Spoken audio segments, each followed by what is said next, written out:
Rolls Royce ये नाम ऐशो आराम, बेहतरीन मियार और वकार के मुतरादिफ है। लेकिन अगर मैं आपको बताऊं कि ये $7 अरब की कंपनी एक ऐसे लड़के ने कायम की जो गुर्बत में पला बड़ा और जिसे तकरीबन कोई तालीम हासिल नहीं थी, तो क्या आप यकीन करेंगे? आज हम रोल्स रॉयस के शानदार सफर पर एक नजर डालेंगे, एक ऐसी कहानी जिसमें अज़म, जहानत और बेहतरीन मियार के हसूल की जद्दोजहद छुपी थी। हेनरी रॉयस 1863 में पैदा हुए थे। इनका खानदान माली मुश्किलात का शिकार था और जब वो सिर्फ 4 साल के थे तो उनके पास कुछ भी नहीं बचा था। इन्हें लंदन मुंतकिल होना पड़ा और हेनरी का बचपन मुश्किलात से भरा हुआ था। 9 साल की उम्र में वालिद के इंतकाल के बाद हेनरी अपनी फैमिली को सपोर्ट करने के लिए फुल टाइम काम कर रहे थे। सिर्फ 1 साल की तालीम के साथ हेनरी की जिंदगी मुश्किल थी, लेकिन इनके पास 2 चीजें थी जो इन्हें आगे ले जाने में मददगार साबित हुई। एक तेज दिमाग और दूसरा नेचुरल मैकेनिक्स का तोहफा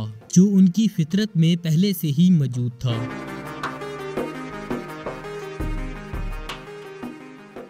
एक नौजवान के तौर पर हेनरी की खाला ने इन्हें एक रेलवे कंपनी में अपार्टनरशिप दिलाने में मदद दी। हेनरी ने न सिर्फ अपनी महारत सीखने पर तवज्जो दी बल्कि इसे मुकम्मल तौर पर सीखा। औजारों और मशीनरी के साथ काम करना इनके इंजीनियरिंग के शौक को हवा दे रहा था और माली मुश्किलात के बावजूद वो इस शौक को कुछ बड़ा बनाने का अज़म रखते थे। इनकी मेहनत रंग लाई और 19 साल की उम्र में इन्हें एक बड़ी इलेक्ट्रिकल कंपनी में चीफ इलेक्ट्रीशियन की अहम पोजीशन मिल गई। लेकिन किस्मत इनके साथ नहीं थी। कंपनी दिवालिया होगी और हेनरी को दोबारा एक नए रास्ते पर चलना पड़ा।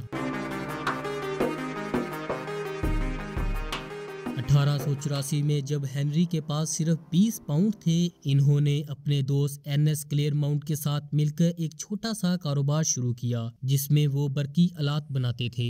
हेनरी ने अपनी मसनूआत को बेहतरीन बनाने के लिए अनथक मेहनत की और जल्द ही इनकी कंपनी कामयाब प्रोडक्ट इलेक्ट्रिकल डोर बेल मंजरे आम पर आई। इनका कारोबार बढ़ने लगा और जनरेटर से लेकर इलेक्ट्रिकल क्रेन्स तक सब कुछ बनाने लगे।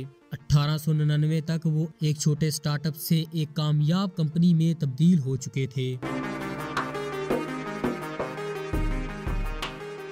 दूसरी तरफ शहर में चार्ल्स रॉयस, जो एक अमीर खानदान से ताल्लुक रखते थे और कैम्ब्रिज के ग्रेजुएट थे, तेजी से एक मारूफ कार डीलर बन रहे थे। रोल्स को तेज कारों से मोहब्बत थी और इन्हें एडवेंचर्स का शौक था।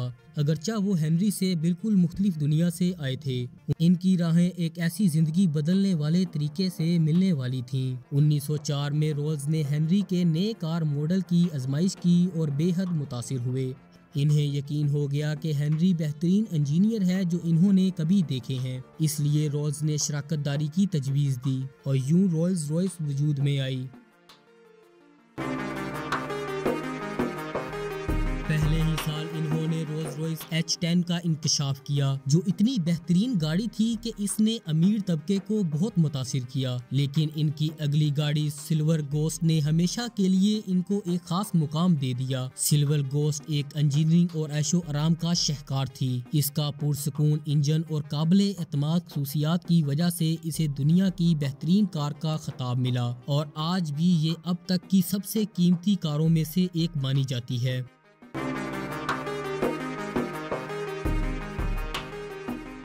लेकिन हर चीज इतनी आसान नहीं थी। चार्ल्स रॉयस 1910 में एक हवाई जहाज के हादसे में जान से हाथ धो बैठे और वो हवाई जहाज के हादसे में मरने वाले पहले बरतानवी शहरी थे। ये सानिया उस वक्त हुआ जब रोल्स रॉयस तरक्की की राह पर गमजन थी। हेनरी रॉयस ने अपनी मेहनत को जारी रखा और अपने गम को अपने काम में ढाल दिया और जब पहली आलमी जंग का आगाज हुआ तो इन्होंने अपने हुनर का इस्तेमाल करके वो तैयारे इंजन बनाए जिन्होंने इत्तेहादी तैयारों को ताकत बख्शी, जो रोल्स रॉयस की हवाबाजी में शानदार शराकत की इब्तिदा थी। जंग के बाद भी रोल्स रॉयस का अज़म कभी नहीं डगमगाया। हेनरी रॉयस ने अपनी आखिरी जिंदगी के साल डिजाइन करने, इनोवेशंस करने और बेहतरी लाने में गुजारे, यहाँ तक कि इन्होंने अपने बिस्तर से नए आइडियाज को डिजाइन करना शुरू किया। आज रोल्स रॉयस बेहतरीन मेयार के लिए एक मिसाल के तौर पर खड़ी है। हर रोल्स रॉयस कार आज भी हाथ से बनाई जाती है और हेनरी रॉयस का ये फलसफा था, बेहतरीन चीजें लो और इन्हें मजीद बेहतर बना दो। अगर ये मौजूद नहीं है तो इसे बना डालो।